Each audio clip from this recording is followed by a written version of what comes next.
Start to learn about the defense on the NFL 100 all-time team. We're going to announce the front seven tomorrow night right here on NFL Network. The list you're seeing right there are the 25 finalists at linebacker. 12 of those 25 names will be on the team. Here is a sneak peek at one player we can tell you did make the all-time team.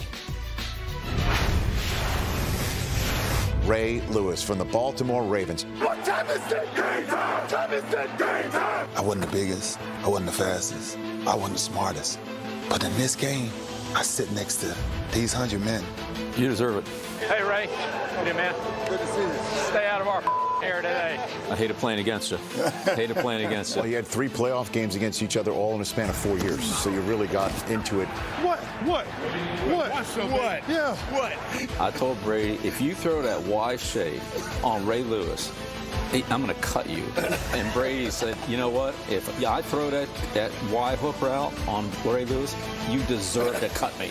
Ray, you're one of the most complete players that ever played the game. The NFL 100 all-time team, no one can ever take that away from you, Ray Lewis.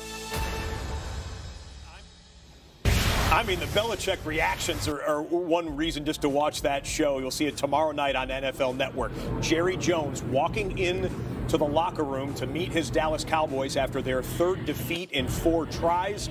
The owner of the Dallas Cowboys meeting with the media. You will hear what he had to say when we come back. I was going to say losing podium. I guess that's what it is after you drop to 6-6 and lose 2 straight. Jason Garrett will be stepping.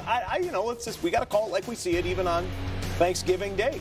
We got to be thankful. We'll get you to Cowboy Stadium as soon as the post-game news conferences begin. The nightcap is just about ready to go. Matt Ryan doing his familiar warm-up there. Yep. Hey, Matt, do a little hip flip.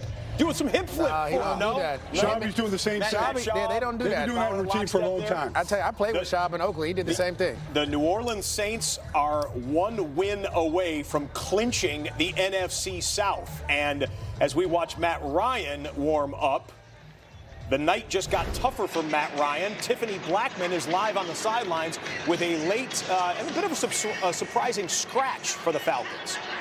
Well, Scott, we watched receiver Julio Jones warm up during pregame and then afterwards talk with head coach Dan Quinn in great length, but he will not play tonight. He's out with a shoulder injury. So with Jones out and tight end Austin Hooper already out, the Falcons are going to be without their top 2 receivers tonight combined. Jones and Hooper have over 1,500 yards and 10 touchdowns. Now, the good news is they will have back running back Devontae Freeman. He missed the past 2 games with a foot injury. Quinn called Freeman dynamic. He said he wants to get some explosive plays going with their run game. Now, on the other side, well, the Saints, they will have back corner Marshawn Lattimore.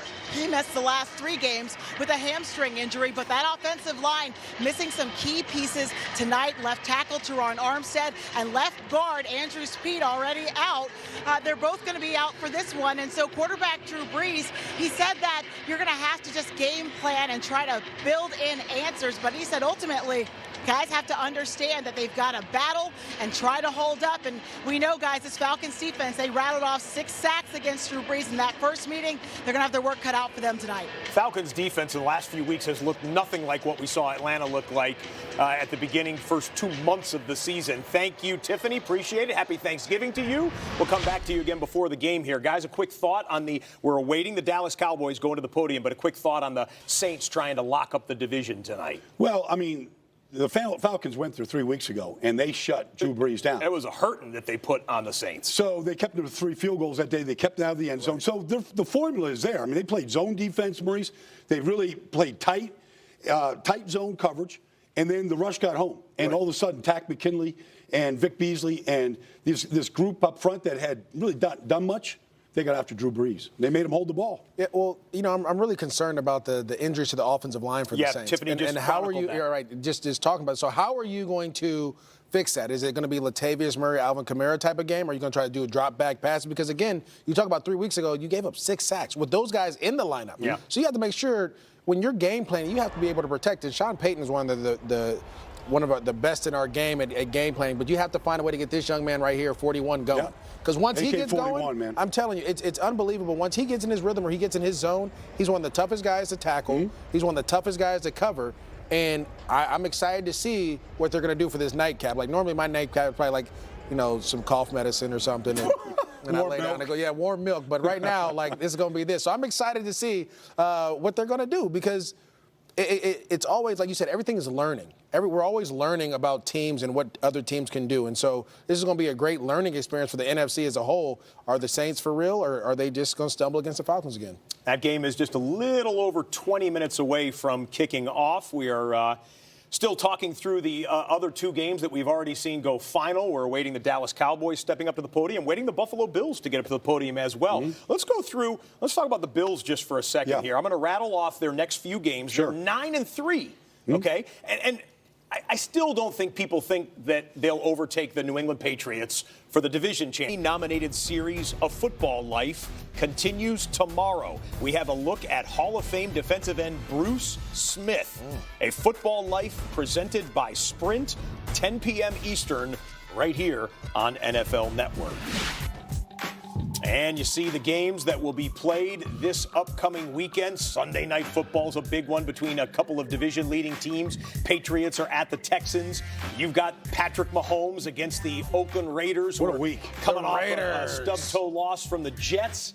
Browns and Steelers, round 2. Who's officiating that one? I would. Yeah, they'll be. I would officiate it. And then probably the game of the week, at least on paper. Rounds. The number 1 seed in the NFC, San Francisco 49ers at the Lamar Jackson-led Baltimore Ravens. Delicious matchups in Week 13. All right, we feature the FedEx Air and Ground Players of the Week. Jackson wants to throw, fires across the middle, touchdown, Hollywood Brown. Fires complete, Ingram in, touchdown, Mark Ingram. Throws to the 5, complete, Willie Snead turns, touchdown Ravens. And you can hear the MVP chant starting to make their way around the LA Coliseum. Here comes Henry, 30.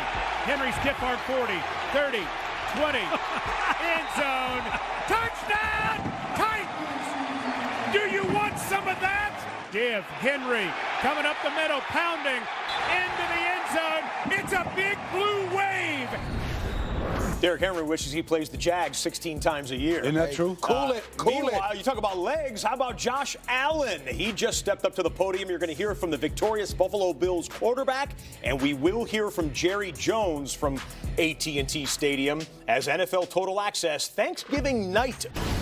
I mean, who doesn't like a nice big fat turkey leg after your 9th win of the season? Me? Yeah. Tastes like victory. Yeah. Josh Allen at the podium. I wouldn't say thought any differently of this game. It was another one on our schedule, and we were trying to get to number 9. That's the only thing that was on our mind. We wanted to come out here and execute and play like we knew we can play, and we've done a good job of finding wins in our schedule. And whatever people want to say, they can say. I love our teammates, I love our team, and I love what we got going on right now. Well, Josh Allen and company, with the road laid out ahead of them, they got some tester games still. Another one with the New England Patriots. They got the Baltimore Ravens as well. Yeah. But this is a team that's thinking postseason. Let's sharpen our knives for some January football in Buffalo. They're well coached. It's a well coached team. They don't beat themselves. They don't turn. I mean, he did a great job of taking care of the football. You're seeing Devin Singletary being the starting running back. You're seeing the youth on this team that is being coached well, and they're performing, and they all showed up today. And the defense is doing a great job of taking the ball away. We have to give credit to them. I mean, they are finding ways to give this offense short fields, and that's what you want. When they got Sean McDermott away from the Carolina coaching staff, defense was his specialty.